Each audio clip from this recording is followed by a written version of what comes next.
Welcome to the video. Today you're going to learn how to delete your Facebook account. So the first thing you want to do is go to facebook.com and you want to sign into your account. Once you've done that, you want to go ahead and click on this question mark icon. Once you've clicked on the icon, you want to click on the search box, or you want to type in permanent.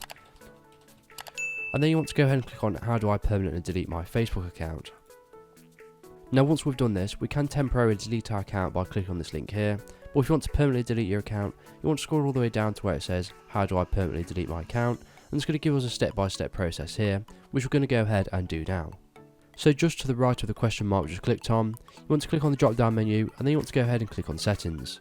Once you're on the settings page, you then want to go ahead and click on your Facebook information.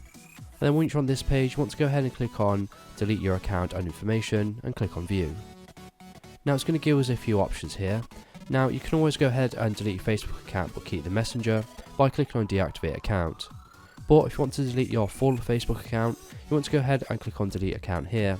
But before you do this, you want to make sure you click on download information to download all of your media that you've uploaded to Facebook. So once you've downloaded all your information, you want to go ahead and click on delete account. Then you want to go ahead and type in your password and click on continue, and it's going to go ahead and permanently delete your account. Now once you've permanently deleted your account, it's going to give you a cooldown process of 30 days, which means if you haven't signed into your account within 30 days of deleting it, your account will be fully deleted. However, it may take up to 90 days to delete your account fully, which means deleting all of the media that you've uploaded to Facebook in the first place. So if this video is helpful, please leave a like and pass it on to someone who may find it helpful as well. If you have any questions or comments, leave them below and I'll reply to you as soon as possible. So thank you for watching and have a good day.